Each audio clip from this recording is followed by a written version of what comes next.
Bueno, bona tarda. En primer lloc, donar-vos la benvinguda en nom de la Universitat Popular de Sabadell. Aquest seminari té un objectiu clau: intentar donar a conèixer a nivell general una visió panoràmica de les fonamentals idees. Quin ha sigut el seu paper històric, quina és la seva situació actual i quines són les seves perspectives. Que fos un referent aquest cicle, aquest seminari, perquè a vegades la gent parla de conceptes sense saber ben bé què és allò de què parla, no? Què és l'anarquisme, què és el comunisme, què és el capitalisme. Avui, concretament, a la primera sessió, tenim a la Míriam, que ens parla del sistema capitalista, no? Per això, més que parlar del seu currículum, que és doctora en economia, o com a impulsora d'iniciatives com ara el col·lectiu d'economia crítica Taifa o les jornades d'economia crítica, m'agradaria fer menció especial a dos aspectes. D'una banda, la seva disponibilitat i entusiasme per participar en totes les activitats on pugui explicar, reflexionar, denunciar les crueltats que es produeixen en un món dominat per un sistema econòmic intrínsecament injust, i d'altra banda, el seu tarannà d'activista incombustible i coherent en la defensa de la justícia, l'equitat i els drets econòmics, civils i polítics, col·lectius i individuals. Potser per aquesta trajectòria que sense voler-lo s'ha convertit en un referent, o sigui que quan vulguis, Míriam, podem començar. Moltes gràcies i bona tarda a tothom. Com veuen, el meu català no és perfecte i aleshores, si no es fa res, parlaré en castellà. Si després fem un col·loqui, per suposat que podem fer el col·loqui en català o en castellà, com vulguin. Però jo em sento més còmoda parlant en castellà perquè penso que em faig entendre una mica millor, que si fos en català tinc més dificultats i potser no me faria entendre tan bé. Aleshores, avui ens toca parlar del capitalisme.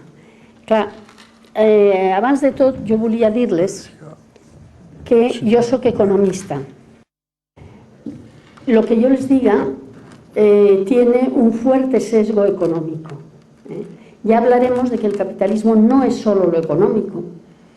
El capitalismo es mucho más que lo económico, porque entre otras cosas lo que trata es de dominar nuestras mentes, y eso no es solo económico, pero mis limitaciones me llevan a hablar de lo económico, y también porque es verdad que en todos los sistemas económicos, pero particularísimamente en el capitalismo, lo económico ocupa un lugar más importante y un lugar más esencial. Entonces, puedo excusarme un poco de darle tanto peso a lo económico si fundamentalmente pensamos que en el capitalismo esa faceta es absolutamente crucial. Así que vamos a hablar del capitalismo, que como ha dicho Manuel, hablar del capitalismo en una sesión pues es verdaderamente suicida. Pero bueno, esperemos hacer como en el cine. Este es el tráiler y después, si a ustedes les interesa, pues ya habrá medios de poder profundizar un poco más. Todos nosotros sabemos que todas las comunidades tienen que resolver sus necesidades materiales. Si dejan de resolver sus necesidades materiales, ya no se existe. Hay que cubrir las necesidades de alimentación, de calor, de lo que necesitamos para vivir. Y lo primero que hay que señalar es que la forma en que se han ido cubriendo estas necesidades materiales ha ido cambiando con el tiempo. No es siempre igual, no se ha hecho siempre igual. Fábricas no ha habido siempre. Y por lo que parece, dentro de unos pocos años no sé si habrá. Pero de momento, por lo menos, lo que nos podemos dar cuenta es que la forma en que las personas hemos ido cubriendo nuestras necesidades pues ha ido variando en la historia. Y todos sabemos más o menos que en las sociedades primitivas se cubrían las necesidades de una manera, en las sociedades con esclavos se cubrían de otra, la sociedad feudal supuso otra manera de organizar, las sociedades asiáticas tenían también otras formas, la sociedad feudal era otra cosa y andando llegamos al capitalismo. Y esto es importante porque a veces, a muchas de nosotras, unas veces diré nosotros y otras nosotras, no voy a repetir cada vez nosotros y nosotras, que es un rollo. Entonces, lo que nos tenemos que dar cuenta es que incluso el capitalismo, con toda la fuerza y la potencia que parece que tiene ahora, a pesar de las crisis, pues es una forma de organización material que cambiará. ¿Cuándo? ¿Cómo? Esto no lo sabemos, no creo que sabe nadie. Pero no tener esta imagen de que todo esto es eterno. Las formas de resolver las necesidades materiales han ido cambiando totalmente en la historia y seguirán cambiando.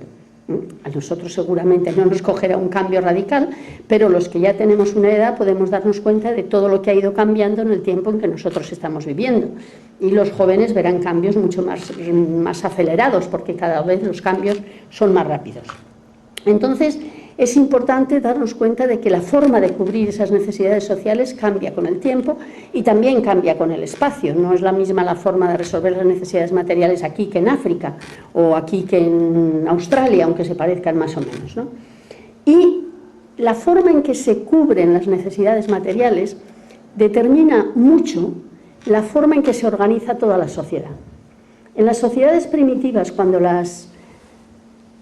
eran tribus que cubrían las necesidades pues, con el trabajo conjunto de toda la tribu y la distribución hacía el jefe de la tribu o de alguna otra manera, pues la forma en la que se organizan las cosas, aunque no sean económicas de la sociedad, depende de aquello. Y en la sociedad feudal igual, y en la sociedad esclava igual.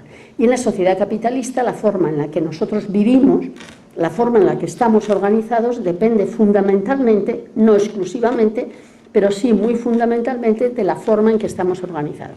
La sociedad capitalista, como veremos en un momento, depende fundamentalmente de la relación entre las personas que tienen capacidad de comprar fuerza de trabajo y las personas que tenemos que vender nuestra fuerza de trabajo. Hay unas relaciones entre los que somos asalariados, o hemos sido, y los que son los que compran ese trabajo asalariado. Pero nosotros estamos tan acostumbrados a que eso sea así que eso nos parece natural, pero no es natural. Es fruto de toda una organización económica y toda una organización social. Y entonces, bueno, tenemos que tener en cuenta que es importante entender lo que es el capitalismo porque me parece a mí por lo menos y a mucha más gente que a mí, eso nos permite entender un poco todo lo que marca las líneas fundamentales que marcan la evolución de la sociedad. Así que tenemos que entender el capitalismo y el capitalismo es un sistema económico que se ha convertido en un sistema social, es decir, lo económico es una parte fundamental, pero lo social es más amplio que eso, que está basado fundamentalmente en el intercambio entre distintas unidades económicas. Luego veremos que las unidades económicas pueden ser de tamaños muy diferentes. Cada uno de nosotras somos una unidad económica, generalmente tenemos mucho dinerito, hacemos algo, y la SEAT pues es otra unidad económica, se considera como una unidad. Entonces pueden ser muy diferentes, ¿no? Pero está basado en el intercambio entre esas unidades económicas coordinado por el mercado. Es decir, no hay nadie, según la teoría, y ahí iremos viendo los límites que eso tiene, no hay nadie que marca lo que tiene que pasar. Por mucho que el gobierno diga muchas cosas, la vida económica no le dice el gobierno a los empresarios tenéis que hacer esto, tenéis que hacer lo otro, tenéis que hacer lo de más allá, sino que los empresarios responden a lo que llaman el mercado, que es a lo que algunas gentes, muchas gentes quieren comprar y lo que ellos quieren vender. Más o menos el mercado sería la reunión de los compradores y de los vendedores de muchas formas distintas. La bolsa es un mercado, el mercado el pequeño mercado de abastos es un mercado, las grandes superficies son otro mercado, los bancos son otro mercado, y en este intercambio, en el sistema capitalista, una de las características principales es que se da la explotación de unas personas por otras, de unos agentes por otros. En el sistema capitalista hay uno de los rasgos fundamentales y básicos es la explotación de unos por otros. Porque hay distintas formas de intercambio. Hay un intercambio que le llamaríamos intercambio igual, por el cual una persona que tiene algo intercambia con otra persona que tiene algo y que las dos quieren lo que la otra tiene. Es decir, tú tienes un par de zapatos, yo tengo un vestido, tú quieres el vestido, yo quiero el par de zapatos, intercambiamos. Y normalmente en ese tipo de intercambio igual suele ser el valor de las cosas que se intercambian son muy aproximadas. Si yo pienso que lo que vale el vestido es mucho más que lo que valen los zapatos, no intercambiaré. Y el de los zapatos lo mismo. O sea que normalmente el intercambio igual, por eso se dice igual, es porque hay unas mercancías, hay unos productos que se van a intercambiar por otros.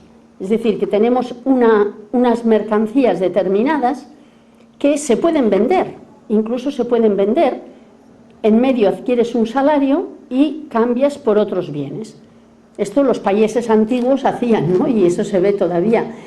Tenían los productos de la tierra, vendían a los mercados de las plazas y vendían los productos, y la mayoría de ellos, hablo de los países antiguos, ahora no es exactamente igual, entonces, la mayoría de ellos con ese dinero compraban lo que necesitaban, pues de vestido, de alimentos que ellos no producían, de ropa, etc. Esta era la manera tradicional del intercambio. Y algunas veces, cuando una persona no tenía mercancías para poder intercambiar, es decir, yo no tengo nada, por ejemplo, no tengo nada con qué cambiar, lo que tenía era su trabajo. Y entonces intercambiaba su trabajo, en este caso directamente, a cambio de un dinero, y con ese dinero compraba mercancías. Pero esto fue evolucionando, y cuando entramos en el capitalismo, este intercambio todavía existe. Pero como ustedes percibirán, existe todavía muy lentamente, existe muy residualmente, muy marginal. Porque lo que se produce en el intercambio, en el capitalismo, es mucho más lo que llamaríamos el intercambio desigual. ¿Qué quiere decir con esto? Quiere decir que una persona o un agente, una SEAT, un Banco Sabadell, un Banco Popular, el BBVA, o una gran superficie, Capravo, alguien que es el dueño de esto tiene un dinero, ¿no? Tiene un dinero y con ese dinero va a contratar trabajadores, que llamaremos de momento la fuerza de trabajo.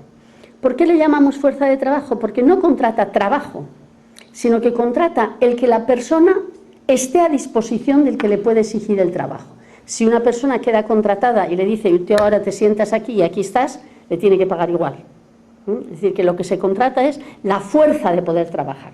Entonces, con este dinero, el empresario, generalmente, estamos hablando ya de capitalismo, contrata trabajadores, fuerza de trabajo, y por otra parte compra materias primas, tecnología, instalaciones, todo lo que hace falta para montar una fábrica. Y con eso se da un proceso productivo que produce mercancías, produce cosas, que a través de un intercambio en un mercado, no ya directamente uno con otro, sino que tiene que vender lo que produce porque produce más de lo que necesita para él, entonces va a conseguir otra vez dinero, pero más dinero que al principio. Pero nunca se producen para uno mismo. Normalmente se producen para su venta. Es decir, es algo que se produce para vender. Y esto es una mercancía. Algo que se produce para vender es una mercancía. Algo que se produce para intercambiar de forma sencilla puede ser un producto. Es decir, que en este caso estamos en un intercambio desigual porque lo que empieza y lo que acaba no son iguales. Es decir, que aquí el dinero tiene un objetivo completamente distinto que aquí. Aquí diríamos que el dinero se utiliza como capital ya, se utiliza para obtener un beneficio. Y con eso se producen mercancías para obtener más dinero.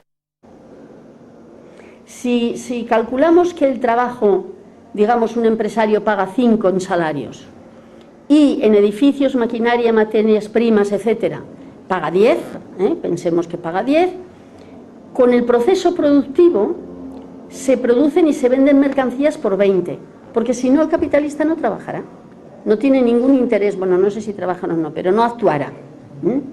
Es decir, no tiene ningún interés para producir los 5 y los 10, no va a producir.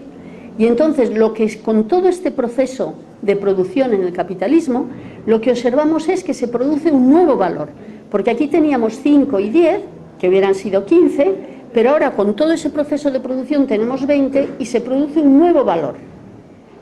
Se produce un nuevo valor de 5 que nuestro extraterrestre pensaría que lo normal sería que ese nuevo valor se repartiera entre todos los que han producido el nuevo valor.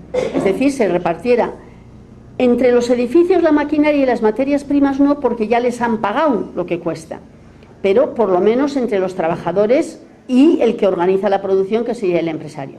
Sin embargo, en el capitalismo eso no es así, por eso les he dicho que en el capitalismo partimos de un proceso de explotación, porque este nuevo valor lo absorbe el propietario que ha puesto el dinero al principio, que es el capitalista, que es el que pone el capital. Y por eso no es... Esta D es dinero, pero no lo consideramos estrictamente como un dinero para cambiar, sino que lo consideramos como un dinero para ganar más dinero, y a eso le llamamos capital. Con nuestro salario, normalmente lo que nosotros hacemos es comprar. Podemos ahorrar un poco. Bueno, ahora no sé si nadie puede ahorrar, pero supongamos que se puede ahorrar un poco. Pero en general, con tu salario, tú pagas las necesidades que tienes. Eso es un dinero, porque tú estás usando un dinero, pero con ese dinero tú no ganas más dinero. Tú estás ganando lo que te pagan por tu trabajo. Y eso es dinero. Pero cuando tú pones un dinero estrictamente para ganar más dinero, entonces estás usando ese dinero como capital. Por ejemplo, si yo tengo unos ahorros y los invierto en bolsa o pongo una tienda con el objetivo de ganar más dinero, entonces es dinero, pero ese dinero está actuando como capital. Es decir, tiene dos nombres. El objetivo del dinero que quiere obtener beneficios es tener más capital. Es tener más dinero, y eso es a lo que llamamos capitalismo, con todas las limitaciones, porque como ha dicho Manuel, me dejó montones de cosas en el tintero, pero bueno, esto, como les he dicho antes, también es el tráiler. Es decir, que en el sistema capitalista el referente básico de la actividad económica es el capital privado y la búsqueda del beneficio para ese capital privado, porque si no, el capitalista no trabajará. Si no espera un beneficio, si no espera que la D que va a recibir al final del proceso va a ser más que la D que ha puesto, pues sería tonto trabajando, ¿no? Y esas empresas privadas producen bienes que se convierten en mercancías. Quiere decir, si yo produzco algo para regalar, aquello es un producto, pero no es una mercancía, es un producto. Y se venden para obtener el beneficio. Y en este sistema hay dos grupos de personas. Los dueños del capital, es decir, los dueños de la D, que hemos contado antes, los dueños de aquí, los dueños de D, y los dueños que se contratan para trabajar. En cuanto a personas, aquí hay tratos entre empresarios, porque este empresario comprará a estos empresarios estos productos, pero aquí son las personas que trabajan. Y esa es la esencia del capitalismo, o sea que hay los propietarios del capital y los trabajadores. El propietario del capital siempre tiene servidores, no le faltan, siempre tiene personas que trabajan para él, aunque no sean capitalistas. Y el objetivo principal, insisto, es el que les he dicho, de obtener un beneficio, si no, no funcionan. Entonces, los capitalistas contratan a los trabajadores para obtener ese beneficio. Y es interesante ver que el producto que se obtiene es del capitalista, por ley. Bueno, ¿por qué? Pues porque las leyes están hechas por un sistema capitalista y para un sistema capitalista, porque ese producto podría ser de todos, ¿no? Y ese producto es del dueño del capital, o sea, el que pone el capital tiene toda la capacidad de quedarse con el producto. También se puede coger los dedos y luego no puede vender ese producto, pero en principio y generalmente vende ese producto y obtiene más dinero, ¿no? Y entonces tiene que trabajar para el capitalista. El trabajador lo único que tiene que hacer es ir a trabajar y ya está. Y hay otro elemento muy importante en el capitalismo, y es que es el capitalista el que toma las decisiones. Y el trabajador tiene que hacer lo que le dicen y no tiene ninguna capacidad para decir, no, mire, no haga esto, hagamos lo otro, que sería mejor. Hay algunos autores que han estudiado esto y que señalan que en muchas ocasiones, en algunas empresas modernas, empiezan a darse cuenta de que los trabajadores que llevan años trabajando en una empresa se dan cuenta, tienen ideas muy buenas para poder mejorar la productividad, por ejemplo, y sin embargo no se considera así. El que manda y el que decide, la palabra mandar es más antipática, pero el que decide es realmente el capitalista. Y los trabajadores solo tienen derecho a su salario, y si les preguntamos a los de Panrico, ni siquiera eso. Es decir, existen dos grupos de personas muy desiguales. Unas tienen el dinero, tienen la capacidad de producir y de organizar, tienen la capacidad de decisión y se quedan con el producto y obtienen más dinero. Y el trabajador solamente tiene el salario. Entonces, cuando hablamos de economía, ¿de quién estamos hablando? ¿De unos o de otros? Pues sí, pero esto es una trampa. Porque hablamos de los dos. Ustedes están viendo que el señor Rajoy nos está diciendo que ya estamos saliendo de la crisis. Bueno, aparte de que sea mentira o no, cuando él está diciendo que vamos a salir de la crisis, ¿qué dice? Vamos a recuperar la actividad económica. Es decir, vamos a recuperar la producción, vamos a recuperar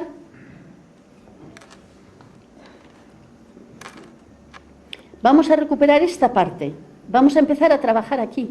Pero resulta que como hay tanta fuerza de trabajo desempleada, resulta que como a pesar de que se recupere, se va a recuperar muy poquito y que la tecnología cada vez requiere menos fuerza de trabajo, es posible, yo no digo que sea verdad lo que dice el señor Rajoy, pero aunque fuese verdad lo que dice el señor Rajoy, él está hablando de la actividad económica, pero no del bienestar de la gente. Hay una trampa muy importante en el capitalismo, que es esta, hablar de economía como si fuera una unidad. Y no, en la economía hay clases. Ahí está la clase de los empresarios y la clase de los trabajadores. Pero esencialmente la diferencia es que uno compra el trabajo de los otros. Y esos son dos grupos de personas distintos y son clases sociales. Y en el capitalismo esencialmente hay esas clases sociales. Luego podemos dividir en más, pero esencialmente hay esas dos clases sociales. Y lo que le pasa a una clase no quiere decir que le pasa al otro igual. Por eso les digo que puede ser que estén mejorando unos y no mejorando los otros. Pero una cosa que les decía antes, yo estoy hablando sobre todo de economía, pero es que nuestras cabezas están conformadas según el capitalismo. Y entonces vemos todo esto como natural, ¿no? Porque hemos vivido siempre así, siglos, no son décadas, no son siglos, y entonces, pero precisamente lo que es importante es que nos demos cuenta cuál es el fondo de las cosas en las que nosotros nos movemos, ¿no? Y el capitalismo tiene que crecer siempre, y si no crece, las cosas van mal, que es lo que está pasando ahora. El capitalismo no crece, estamos en crisis. ¿Por qué tiene que crecer siempre el capitalismo? Mucha gente pregunta, pero bueno, ¿por qué quieren ganar tanto dinero? Por ejemplo, el señor Botín, que es el presidente del Consejo de Administración del Banco Santander. ¿Cuánto dinero debe ganar? ¿Para qué necesita? Si seguramente con la edad que tiene hará régimen. O sea que tampoco podrá hacer muchas cosas más. Y el señor Bill Gates, el de Microsoft, o el de Apple, que a pesar de todo el dinero que tenía se murió. O sea, ¿para qué necesitan? ¿Por qué tiene que crecer el capitalismo? Pues el capitalismo tiene que crecer porque es un sistema económico en el cual las unidades económicas, las empresas, compiten entre sí. Y esa competencia puede ser brutal. Y esto, los más jóvenes sobre todo, habréis visto con los teléfonos móviles y el Internet y el Apple y todas esas historias. Es decir, se están matando literalmente porque yo quiero el mercado de los móviles de no sé qué y de no sé cuántos y yo quiero lo del Internet. ¿Por qué? Porque si no inviertes, si no creces, te comen los otros. Así de sencillo. Si el Microsoft no invierte con nuevas tecnologías, el Apple se lo come. O si el Apple no invierte en nuevas tecnologías, el Microsoft se lo comerá. Ya están viendo ustedes que Nokia, por ejemplo, que era una empresa sueca de teléfonos móviles de grandísimo éxito, no sé qué le pasó, dejó de invertir y al final se la ha comprado el Microsoft. Es decir, que realmente tienen tanto dinero que tienen que seguir invirtiendo. Primero porque ¿qué hacen con ese dinero? Como les decía antes, pueden comer muy elegante y muy refinado y pueden vivir en casas maravillosas, pero todo lo que ganan no se pueden gastar. Hace unos años leía, pero hace años, que el señor de Microsoft se había hecho una casa que le había costado, me parece que 9.000 millones de dólares, una burrada así. Y bueno, pero no puede hacerse una cada año, ¿qué va a hacer, no? Entonces, tienen muchísimo dinero. Y entonces, además de ese muchísimo dinero, si no invierten entre sí, si no invierten en su tarea, como compiten entre sí, se comen los unos a los otros. Siempre están buscando dónde habrá beneficios. Por eso el capitalismo en sí mismo es un sistema que produce muchas mercancías y es muy dinámico, porque están siempre sin parar buscando dónde ganar dinero. Y el capital acude siempre donde los beneficios son mayores. Ustedes, si se acuerdan un poco, verán que del año 2000 al 2008, todo el dinero que se invertía en ladrillo. Los grandes capitalistas de este país invertían en ladrillo o en bancos, también lo de los bancos. ¿Qué pasó? Que a partir del 2005 los bancos más inteligentes empezaron a darse cuenta que eso no podía seguir y se pasaron a las eléctricas. Bueno, ahora las eléctricas no parece que les dan tanto tampoco y los pobrecitos ricos están dudosos de a dónde van a poder invertir, tienen un problema.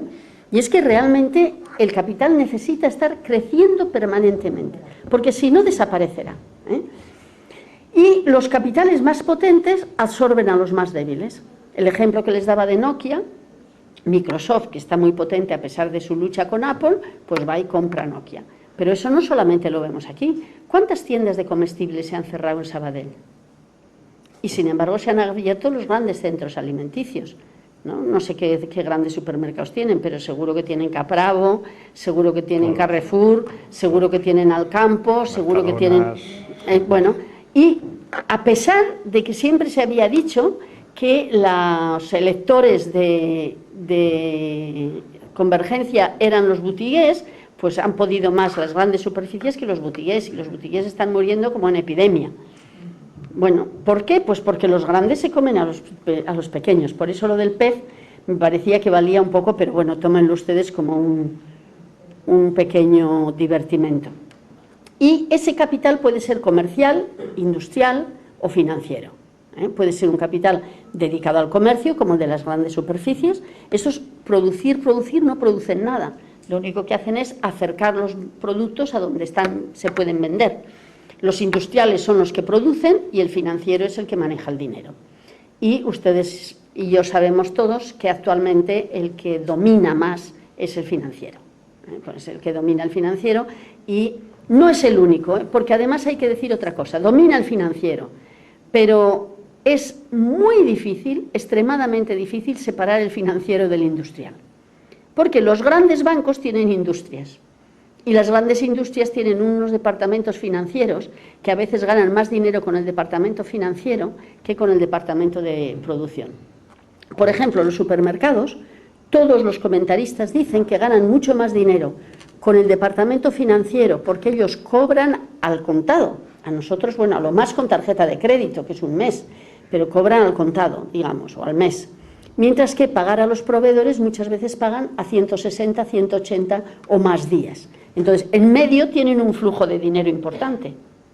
Y ese flujo de dinero lo invierten de formas muy complicadas en bolsa y ganan más dinero muchas veces, y el objetivo de tener un supermercado potente es más el manejar el dinero que fluye en ese circuito que el dinero que ganan con el propio supermercado.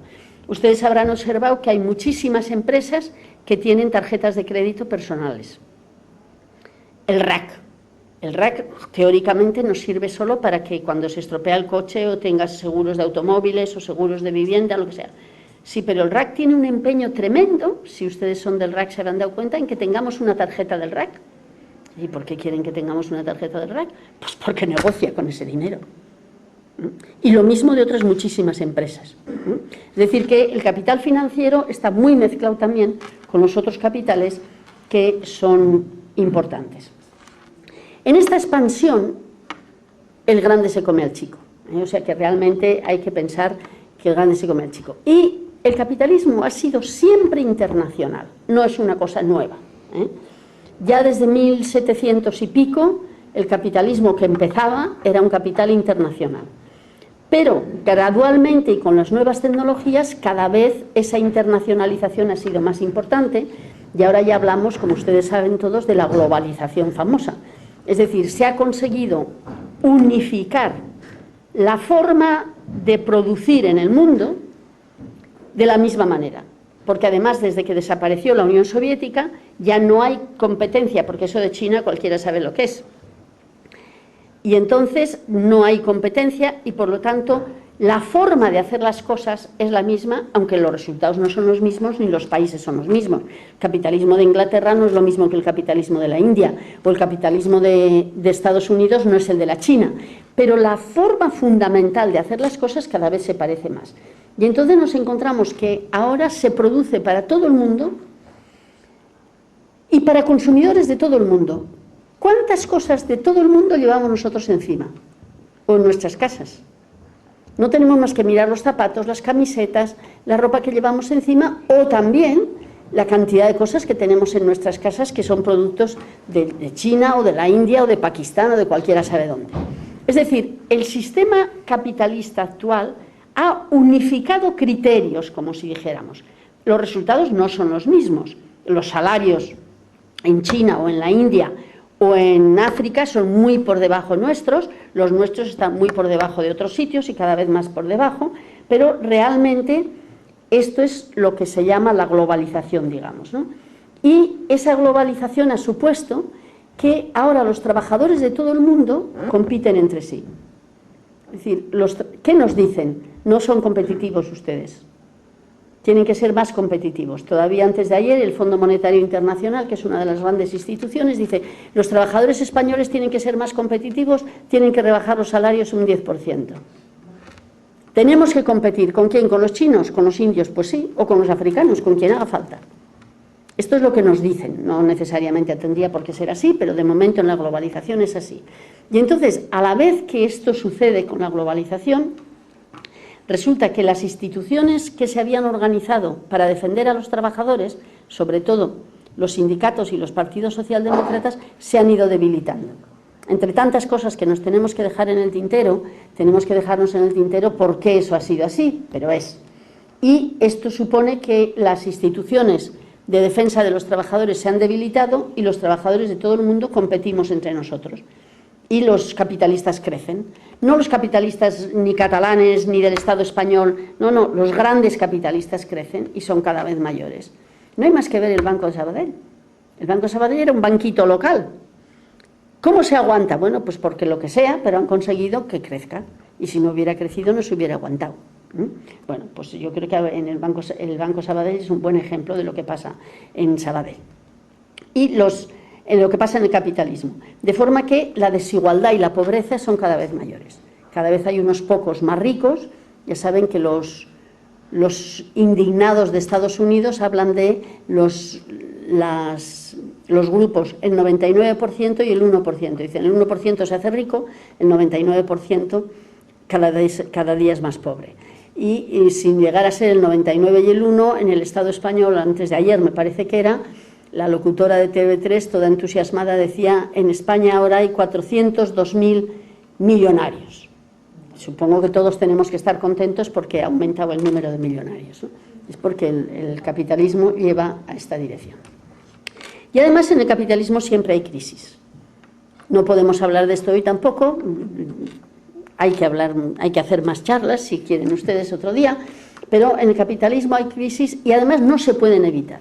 La historia demuestra que no son evitables. Y esas fechas que tienen ustedes aquí son fechas que indican las crisis que ha habido en el capitalismo, unas más grandes, otras más pequeñas, pero todo esto son crisis. Y me temo yo que cada día va a haber más crisis y que esas crisis van a ser cada vez más frecuentes. Y desde el 2007 pues estamos viviendo una crisis grave que nos está preocupando mucho a todos nosotros. Es decir, que más o menos la organización capitalista, muy someramente, es un poco lo que les he explicado. Y en este cuadro hemos intentado recoger como una foto fija de lo que es la sociedad actual en el aspecto económico, fundamentalmente. Es decir, nosotros tenemos una población, existe una población, esa población no vamos a entrar tampoco porque existe mayor o menor, y esa población se tiene que ganar la vida a través del mercado de trabajo. Tiene que ir a trabajar, porque si no, no tiene medios para poder vivir. Y ese mercado de trabajo, a través de las empresas, le va a emplear, pero puede no emplearle. Es decir, si ese mercado de trabajo no absorbe toda la población, vendrá a los aturats o a los inactivos, que sabemos que en este país, en este momento, pues somos muchos. Entonces, ¿qué pasa? Que cuando estas empresas que funcionan por un capital que viene de aquí, de un dinero que existía anteriormente, que no voy a explicar tampoco de dónde surge, pero que tampoco es sencillo, tenemos un capital que es el que genera la posibilidad de las empresas. Y entonces los que trabajan, aquellos que trabajan, tienen un salario. Y con ese salario tienen unos dineros que van a ir a comprar lo que necesite, que se ha producido en estas empresas, esas mercaderías que les he señalado. Y aquí hay muchos mercados diferentes, como hemos hablado antes. Aquí, para prestar capital, hay los mercados financieros, y con estos mercados se cumplen las necesidades de la población. Y se reproduce la población, porque si no se cumplen las necesidades de la población, no se reproduce. Pero el problema de los aturats es más grave porque no pueden cubrir estas necesidades. Y entonces tenemos el Estado que entra en juego, tiene dos funciones que hablaremos en un minuto. y lo que va a hacer es un intento de protección social. Un intento de protección social va a dar subsidios a los que no tienen manera de defenderse de otra forma. Pero todos nosotros sabemos que cada día son mayores el número de los que no tienen subsidio. Y los que no tienen subsidio tienen que vivir a cuenta de la familia o de las organizaciones caritativas. No sé si se están dando cuenta que cada día estamos recurriendo más a la caridad. En las noticias de hoy de TV3 o TV1, no sé exactamente cuál de las dos era. Me parece que era TV1. Sí, era TV1 porque era la ministra, la famosa y brillante ministra Fátima Báñez, ha hecho un contrato con no sé quién para ahora hacer una maratón en Madrid para investigar no sé qué enfermedad. Y dices, o sea que el Estado ya no se hace responsable de las necesidades que tenemos, sino que recurre a la caridad. Es decir, cualquier día tendremos que volver, pues no solamente a Cáritas, que ya hay muchísima gente que va a Cáritas, sino tendremos que ir, pues no sé, a pedir a la fiesta de la banderita o cualquier cosa de esas, a que las señoras ricas nos den algo de dinero. Bueno, esto no es nada más que un intento de que vean cómo es la organización económica en el capitalismo. Es un intento sencillo y pequeño, pero simplemente nos sirve también para separar dos cosas. Todo esto, desde aquí hasta aquí, sería la esfera de lo privado. Y todo esto, sin embargo, sería la esfera de lo público. Es decir, en una economía capitalista moderna tenemos dos grandes apartados. Lo que llaman el mercado, que es el capital privado, el sector privado, y lo que hace el Estado. Y muchas veces hablamos como si el mercado lo fuera todo y el Estado fuera poquita cosa. Eso no es verdad, cada vez el Estado ocupa un papel más importante. Aunque dicen que en el neoliberalismo el Estado es cada vez menos importante, eso no es verdad, luego les explicaré un poco. Pero la relación, para mirar la sociedad capitalista, tenemos que mirar a las dos partes. ¿Qué pasa en el mercado? Es decir, ¿qué pasa con el capital privado? ¿Y qué pasa con el Estado? Y fíjense que la relación, a propósito está hecha, es irregular. ¿Qué quiere decir? Que la relación entre los dos depende de la fuerza política de cada momento. En momentos donde la fuerza política es pequeña, el mercado domina, fuerza al Estado. Cuando el Estado tiene un poco más de fuerza, entra en el sector privado. Y al revés, otra vez aquí, el sector privado entra en el Estado, el sector público aquí en ciertos años, del año 45 al año 75 del siglo pasado, entró bastante en el sector privado, y ahora yo creo que no es que estemos aquí, no es que el Estado, no es que el mercado ha entrado aquí, sino que debemos estar por allí, porque realmente el sector privado está entrando absolutamente en todo. Pero lo que yo quiero hacer ahora, espero que nos dé tiempo, es mirar brevemente a los dos lados de este cuadro, porque he observado que a veces nos pasa esto, que es lo siguiente: como lo que más se ve es lo que hace el gobierno, en muchas charlas como esta, nosotros mismos en Taifa, hemos hecho muchas veces que hablamos de las políticas económicas, de lo que hace el gobierno, y lo criticamos. Y yo creo que hay que hacerlo, y que hacemos demasiado poco, que hay que criticar todavía mucho más. Pero cuidado, no solo hay que criticar al gobierno, es decir, no solo hay que criticar a lo que hace el Estado, hay que criticar también lo que hace el sector privado, porque resulta que mientras criticamos al gobierno, los empresarios, que son los que ganan dinero y los que, como luego veremos, marcan lo que va a hacer el Estado, están bien tranquilos viendo los toros desde la barrera. Y nosotros nos hemos olvidado, ya no se habla del capital. Seguro que a ustedes, a los más jóvenes sobre todo, les suena extraño que hablemos del capital y del capitalismo. Durante unos años, hablar de capitalismo era casi una palabra obscena en este país.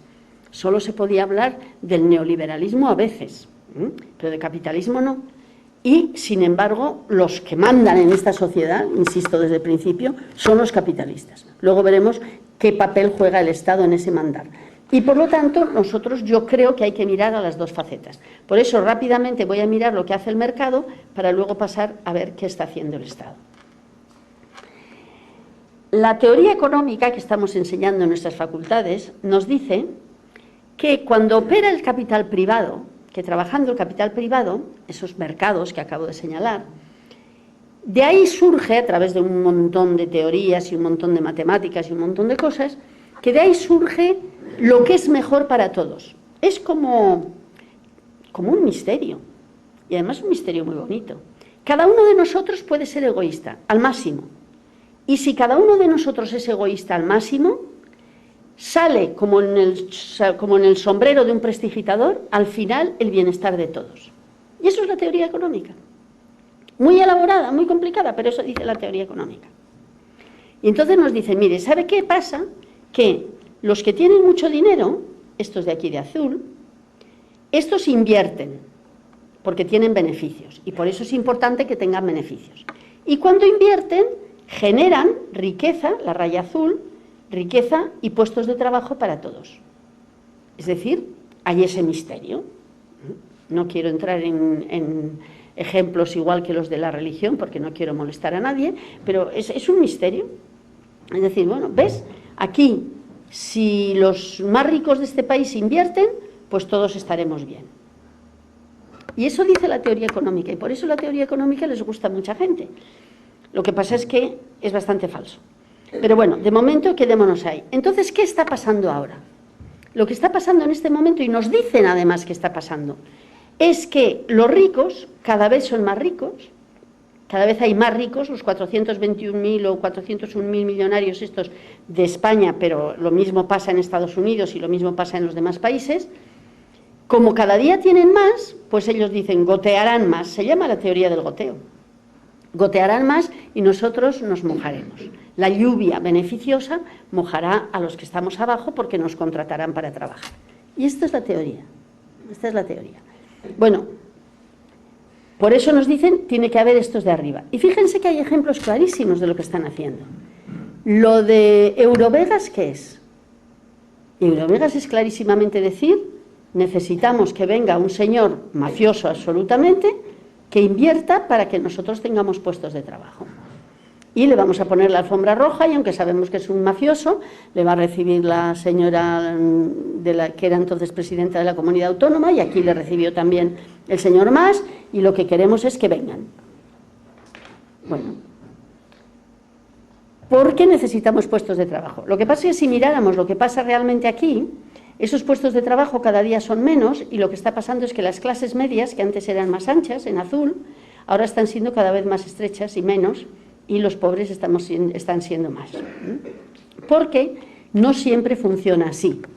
Es verdad que el goteo puede estar funcionando en la ducha de arriba, pero no llega a mojar al de abajo. O se puede secar porque a él no le importa, pero verdaderamente al que baja no le cubre. Es decir, no es verdad.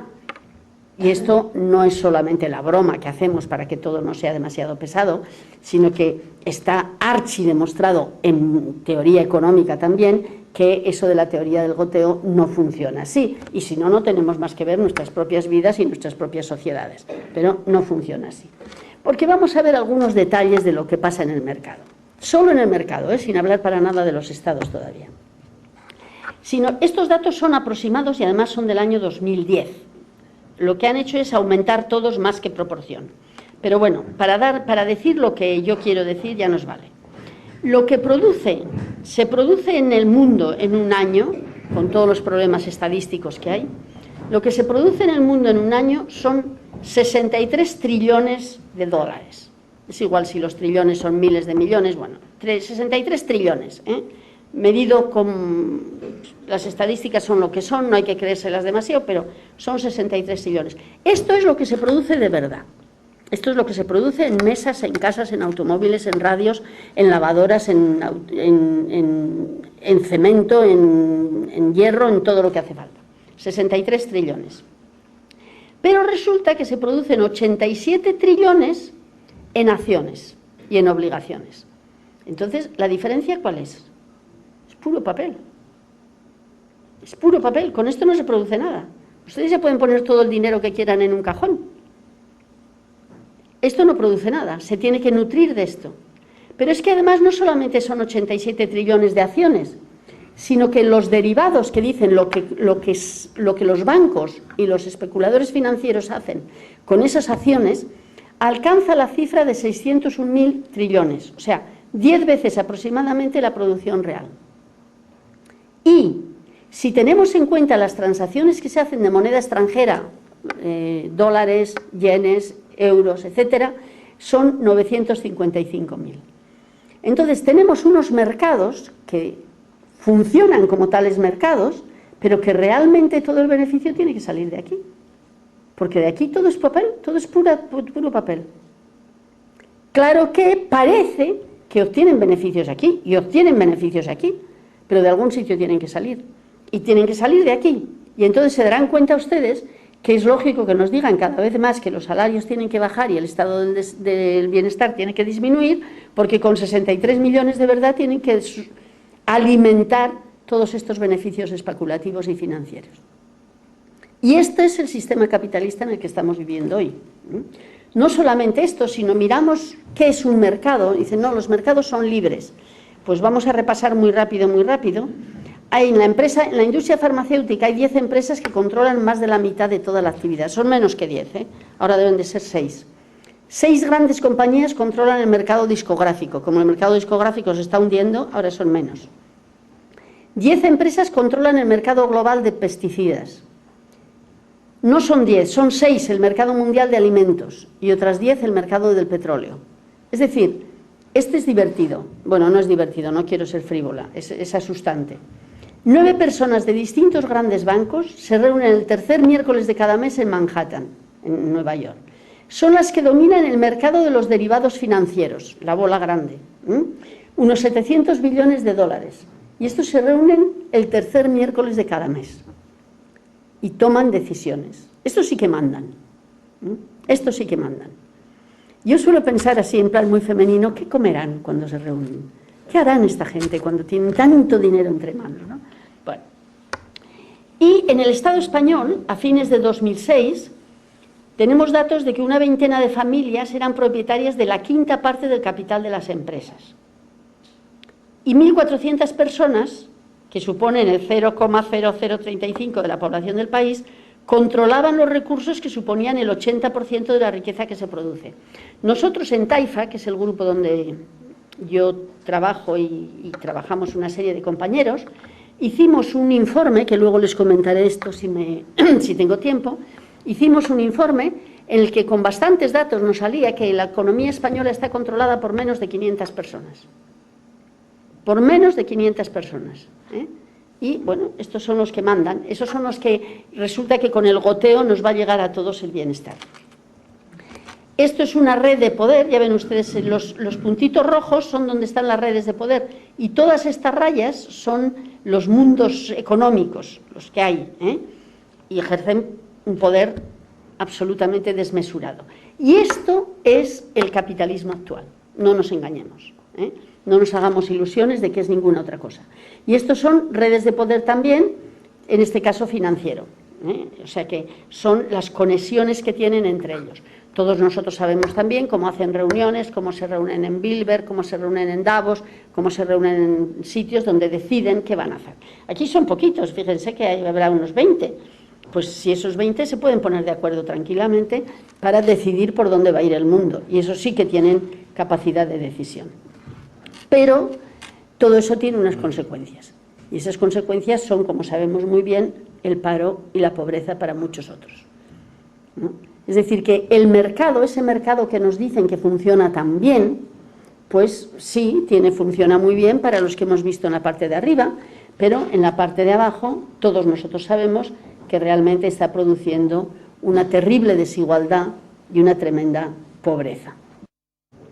Pero entonces, ¿qué pasa? Que nos dicen, bueno, pero no exageréis, porque es verdad que el mercado funciona así, los empresarios tienen que trabajar para ganar dinero, si no, no trabajarían, hemos empezado por ahí, pero hay el sector público, está el Estado, están las comunidades autónomas, están los municipios, y estos van a suavizar el problema.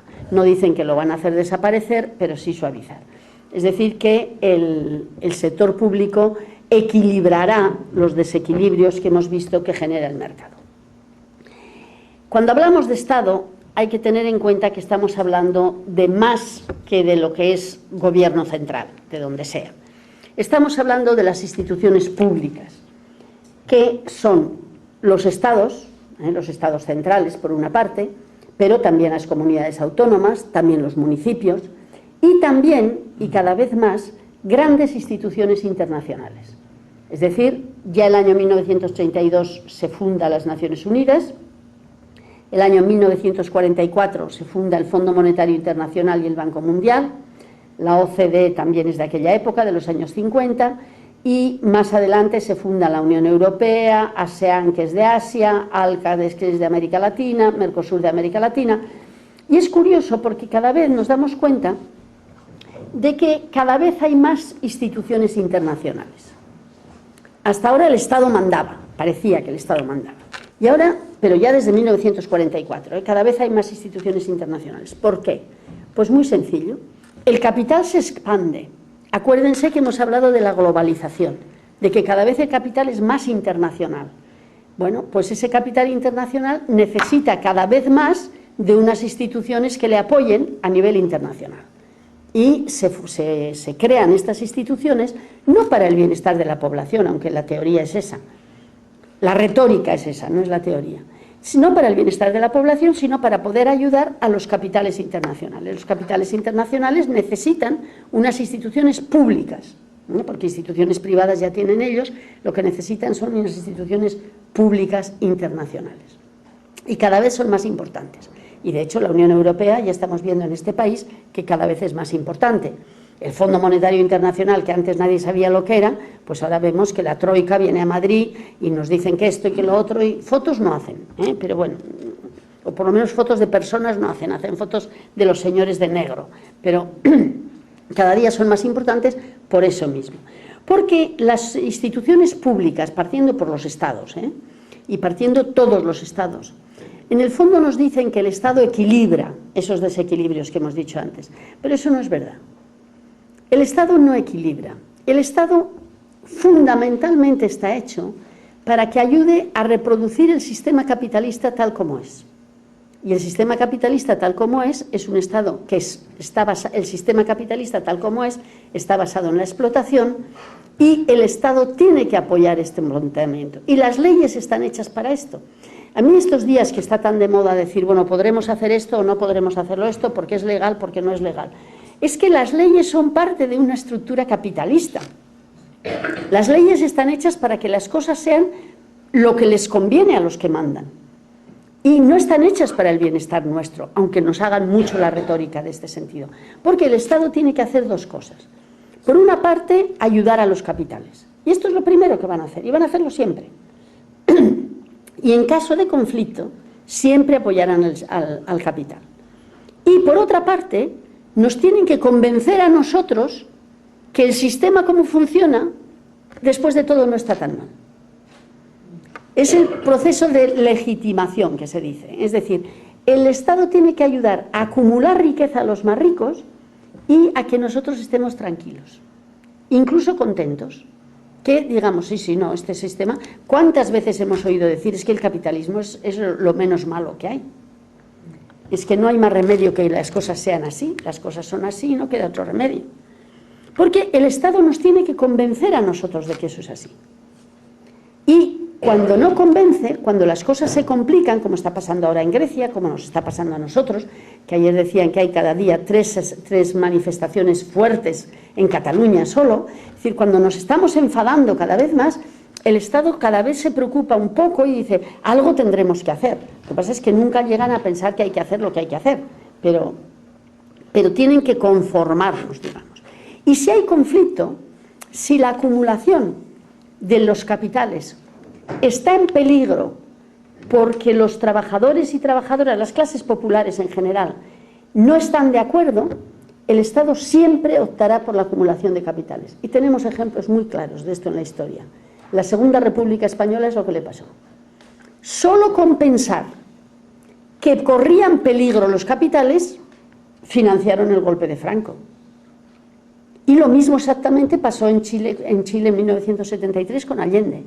Y lo mismo ha pasado en Granada, en América Latina, no en Granada aquí, sino en Granada, América Latina, en otros muchísimos sitios. O sea que el Estado lo que procura es un ten con ten, un ten con ten.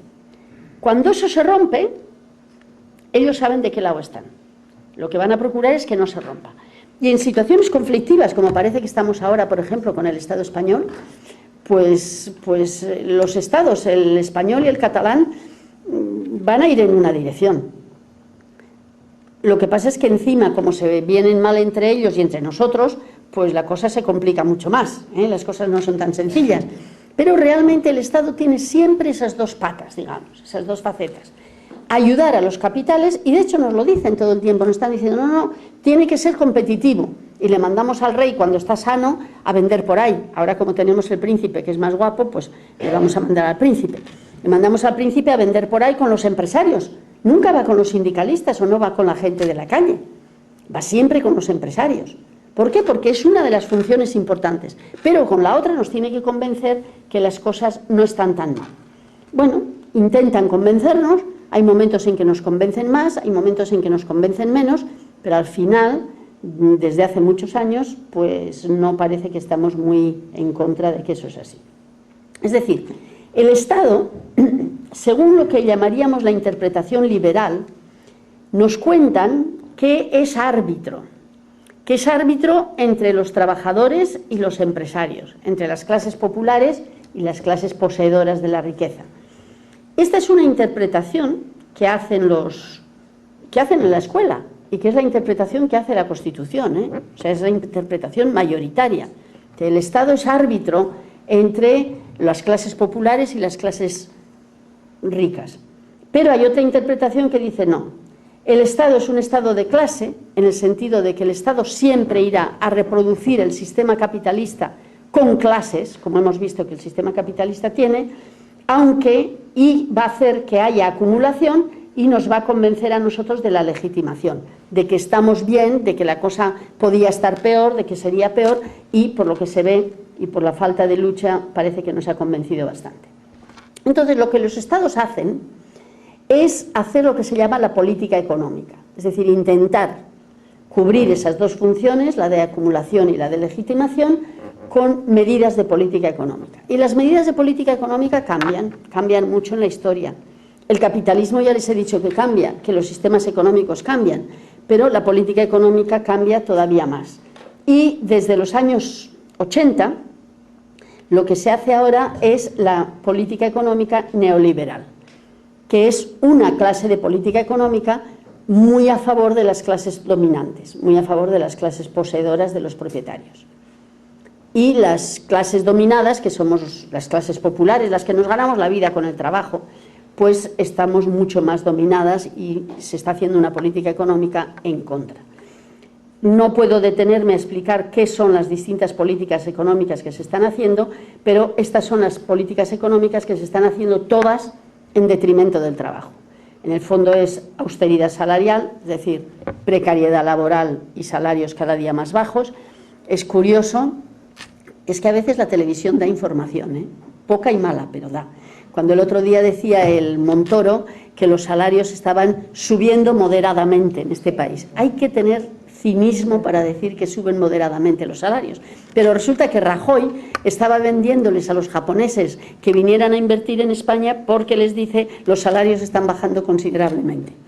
Estaría bien que se pusieran de acuerdo entre ellos para no hacer el ridículo, pero como no les importa, pues como ya tienen la mayoría absoluta. Pero bueno, una de las cosas que van a forzar más es la austeridad salarial. La otra que van a forzar más es el estado del bienestar, que están queriendo destrozarlo. Esto no es solo España, es Europa también, pero bueno, están privatizando todo lo privatizable. Ya saben ustedes que hasta el Clínico de Barcelona lo han privatizado, no digamos la Mutua de Tarrasa siempre ha sido privada, ¿no? Pero bueno, desregulación quiere decir que no hay que regular nada, hay que dejarles a los bancos y a las empresas que hagan lo que les parece, y sobre todo hay que ser competitivos, es decir, vamos a tener que comer arroz como los chinos, solo arroz además. Y la liberalización comercial y financiera, que es lo que permite que los capitales vayan a todas partes haciendo absolutamente lo que quieren. Si fuéramos a resumir esto muy mal, o sea, lo que estoy haciendo es muy superficial, tendríamos que decir esto, que son todo medidas para dejar al capital que haga lo que le da la gana. Y están haciendo lo que les da la gana. Y están teniendo unos periodos dorados. Les va mal el que no pueden vender todo lo que quisieran vender, pero todo lo demás les está funcionando muy bien. Y Además, todo esto se está agudizando enormemente porque, como todos sabemos, con la crisis el Estado español ha entrado en una deuda importante, que de eso tendríamos a lo mejor que hacer otra charla, en el sentido de que no es una deuda pública. Hay una parte de deuda pública, pero hay una parte mucho mayor de deuda privada. De la deuda del Estado español, que es aproximadamente, porque esto también cambia, ¿no? De la deuda del Estado español, que era de 400.000 millones de euros, ha pasado a ser 900.000 millones de euros. La deuda, a ver, no, lo estoy diciendo mal. La deuda total del Estado español es 1.400.000 millones, o sea, es más que todo lo que se produce en un año. Ahora hemos llegado justo al 100%. Antes era el 37%, que era una cifra muy buena. Después llegamos al 66%, pero como se va acumulando la deuda, ahora estamos en el 100%, digamos, para no exagerar, en el 100%. Pero esa es la deuda pública. Pero la deuda privada con la pública era, el año 2010, el 400%. Es decir, la deuda fuerte del Estado español es privada. Lo que pasa es que en el capitalismo hay unas normas por las cuales consiguen que la deuda privada sea responsabilidad del Estado y por lo tanto la tenemos que pagar entre todos. Es decir, la deuda del Banco Santander, la deuda del Banco Bilbao Vizcaya, la deuda del Banco Sabadell, la deuda de las grandes empresas españolas la tenemos que pagar entre todos. Y esta es mucho más, la del Estado español ha subido mucho, se ha multiplicado por 3 desde el año 2007, pero la deuda privada es mucho más fuerte. Y de hecho, la única medida que ha pedido España, dinero a la Comunidad Europea para resolver, ha sido para resolver el problema de los bancos. Es decir, es la deuda de ellos la que tenemos que pagar nosotros. Y eso les está sirviendo también para hacer que esta política que estamos diciendo aquí sea cada vez más dura para nosotros, porque hay que juntar los dineros, dicen que para pagar la deuda, aunque no es pagable. Y les sonarán las palabras que las políticas ahora, que son estas, son las políticas de austeridad y ajuste. Es decir, tenemos que ajustar el cinturón. Pero nosotros nunca hemos tenido un cinturón tan ancho. Bueno, entonces ver cómo la Unión Europea realmente en esta coyuntura lo que está haciendo, me he pasado mucho, ¿verdad? Me estoy pasando mucho de la hora. Como en esta coyuntura, bueno, ya voy a intentar ir en 10 minutos, la Unión Europea está presionando. Antes les decía, se han montado unas instituciones internacionales que están sirviendo para presionar fortísimamente a los distintos países. Estos 5 son los países que llaman cerdos, ya saben ustedes que son los PIGS, que son Grecia, Portugal, Irlanda, esto debe ser Grecia y España, los que, bueno, son los 5 países endeudados que están aquí, en el sentido de decir, bueno, como estos tienen mucha deuda y la Unión Europea piensa que igual le perjudicamos al euro, no a nosotros, sino que nos puede perjudicar al euro, entonces van a forzar una serie de medidas importantísimas que son las que estamos sufriendo ahora. Y, de hecho, voy a ir muy deprisa, nos encontramos con la Troika, es decir, la Unión Europea, el Banco Central Europeo y el Fondo Monetario Internacional, que es la Troika, forzando medidas, más los mercados financieros que presionan al gobierno español para que tome todas esas medidas de las que estamos hablando. Que es verdad que el gobierno español es un mandado, esto lo dijo Rajoy, me están obligando desde Bruselas, pero es un mandado, yo digo, gozoso, en el sentido de que hacen lo que ellos hubieran querido hacer. Y no solo Rajoy, el PSOE exactamente lo mismo. O sea, a mí me recuerdan mucho, para los mayores, aquellas películas inglesas donde el mayordomo es más conservador que los señores. Pues aquí me parece igual, que el mayordomo, que es el gobierno español, es más conservador que, bueno, más conservador no sé, pero tan conservador como la Troika, desde luego, quizá un poco menos de los mercados. Es decir, que tienen su responsabilidad, no quiere decir que son irresponsables. Y si no tuvieran responsabilidad, pues que dimitan y se vayan. Pero esto ya vemos que no es un deporte favorito en este país. Bueno, pues como tengo que abreviar, voy muy deprisa, lo que han hecho con esto es efectivamente, bueno, esto es un poco ver que quiénes están aquí, ¿no? Esta es la mano poderosa del capital, estos serían las instituciones públicas y estos serían los estados, y encima además nos hacen que nos peleemos los unos con los otros, ¿no? Bueno, paso deprisa. en el sentido de que todo el tiempo las medidas son de competitividad y austeridad. Hay que ser competitivos. Si tenemos que competir, y claro, en el cuadro global que estamos ahora, si te dicen solo que tienes que ser competitivo, quiere decir, como os decía antes, que tenemos que comer una taza de arroz o poco menos. Porque además la Unión Europea no hace nada, insisto, no está haciendo absolutamente nada para ayudar a los países que están en problemas. Ahora dice que van a hacer un programa de empleo joven, pero la cantidad de dinero que han puesto para ese empleo joven es menos que el chocolate del loro. Y además todavía no lo han dado. O sea que realmente el problema es que la política económica de la Unión Europea no tiene ningún apoyo para los países. Todo lo contrario.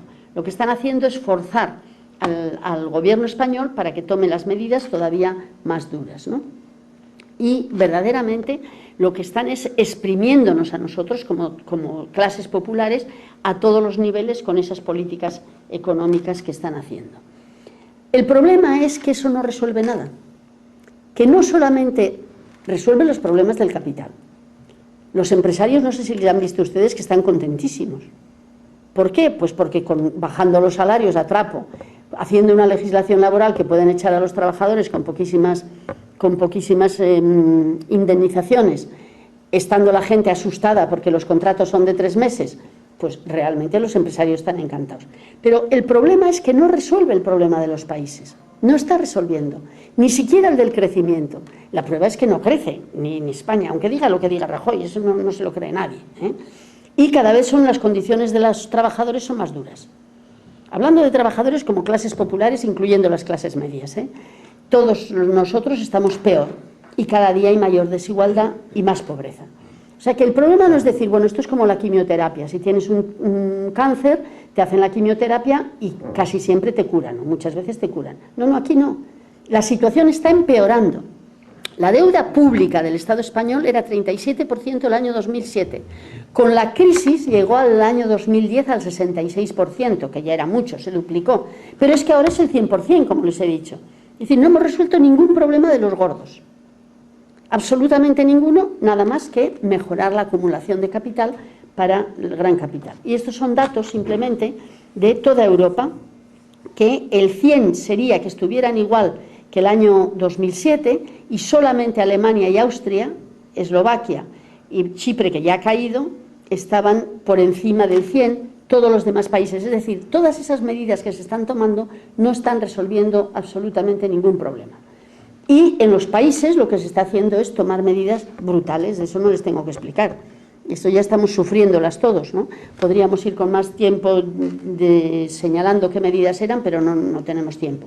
Y entonces decir, bueno, en lo laboral estamos cada vez peor, en lo social cada día está peor el estado del bienestar y, en esto sí que me voy a parar un minuto, en lo político están intentando arruinar la democracia. En este país desde Franco no tenemos democracia. Y incluso después de la muerte de Franco tenemos una democracia absolutamente endeble y débil y pequeñita y miserable. Bueno, pues esa quieren eliminar también. Esa quieren eliminar, ustedes no sé si están viendo, aparte de lo mal que funcionan listas cerradas, etcétera, etcétera, cada día más nos están diciendo, no, la política es muy complicada y lo que tiene que haber son expertos. No, los expertos tienen que trabajar para los políticos. Y entonces nos estamos en una situación difícil, en el sentido siguiente. Yo no voy a defender a los políticos que hay ahora, si no son impresentables todos ellos. Pero sí voy a defender la política, en el sentido de que la política es un instrumento débil en el capitalismo, pero el único instrumento que tenemos para luchar en parte por nuestros derechos. Y hasta esa poca política, hasta esa poca democracia institucional que tenemos, nos la quieren quitar y quieren poner expertos. Y de hecho, no sé si tengo aquí... No está. Hay unas fotos que tengo que se ve que las gentes, los grandes políticos, en vez de ser elegidos, cada día más tienen en papel los que son nombrados. Y en el Estado español hay unos focos de pensamiento que les llaman un think tanks, como FAESA, FAES, etcétera, y también en Cataluña. Se nombran expertos y la población tiene que hacer lo que digan los expertos. En el caso de las pensiones, por ejemplo, se han nombrado unos expertos que cualquiera sabe expertos de qué son y cómo son, pero se han nombrado unos expertos para que digan lo que tiene que hacer y los diputados que digan que sí. Entonces, la situación es complicada porque yo creo que tenemos que defender lo político pero no los políticos. Y entonces lo que tenemos es que inventar una forma diferente de hacer política. Tenemos que inventar una forma diferente de hacer política, y sobre todo los jóvenes. A los jóvenes os toca inventar una forma distinta de hacer política.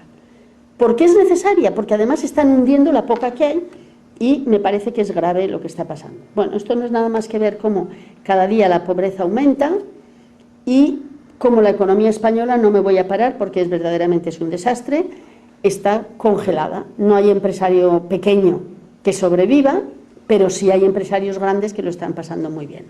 Y la población es cada vez más desigual, más marginada, más parados, peor el trabajo, es decir, no da tiempo, pero lo dejaremos así. Sin embargo, a las empresas les va muy bien. El sector privado, sobre todo el financiero, pues les está yendo bien. Las empresas pequeñas no, a las pequeñas no, pero a las grandes les está yendo bastante, bastante bien. Y entonces, incluso está saliendo muchísimo capital de este país, extranjero que había venido antes y también español. Fíjense que con todo el trabajo, todo el esfuerzo que se ha hecho por aumentar las exportaciones, se han conseguido mejorar las cuentas con el exterior en 10.000 millones de euros. Es mucho en un año, ¿eh? O sea que ahora exportamos más, como importamos menos, bueno, no voy a entrar en eso, pero quédense un poco con la idea de que hemos mejorado, digamos, 10.000 millones en competitividad. Al mismo tiempo, han salido 200.000 millones de capitales limpitos, limpitos, limpitos, sin tener que hacer nada de competitividad. Es decir, aprietan a los trabajadores para que sean más competitivos y el dinero que ganan sale al exterior en cantidades mucho mayores. Y esto es así, ¿eh? O sea, por eso yo he sido bastante dura, pero llamo las ratas abandonan el barco porque lo dejan, ¿no? Y entonces una se pregunta, bueno, ¿por qué? ¿Cuál es el verdadero objetivo de todas estas medidas? ¿Es arreglar nuestros problemas? No, ni en absoluto. Lo importante es obtener muchos beneficios con la deuda. Estamos pagando 36.000 millones de euros al año de intereses de la deuda, de intereses, no del principal. Tanto casi como subsidio de paro. Están privatizando todo lo privatizable. Ya saben que ya están viendo que todo lo que se puede privatizar, la Renfe ya no le queda ya nada para privatizar, nada. Están destruyendo el estado del bienestar. Es decir, el sector privado, aquello que veíamos al principio, está absorbiendo todo lo bueno que podía tener el sector público. Todo lo que podía ser negocio del sector público, las pensiones públicas, por ejemplo, que también tendríamos que hablar de eso. Las pensiones públicas cada vez son más pequeñas para obligar a la gente que se haga pensiones privadas, que son un desastre económico, pero son un chollo para los bancos. Es decir, que la crisis y la deuda les está sirviendo de excusa para hacer una política que en muchísimos años no se había conocido de dureza con la población. Y hacen además otra cosa.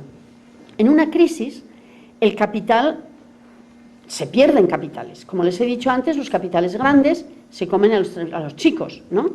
Supongamos que esto es puramente imaginario, ¿eh?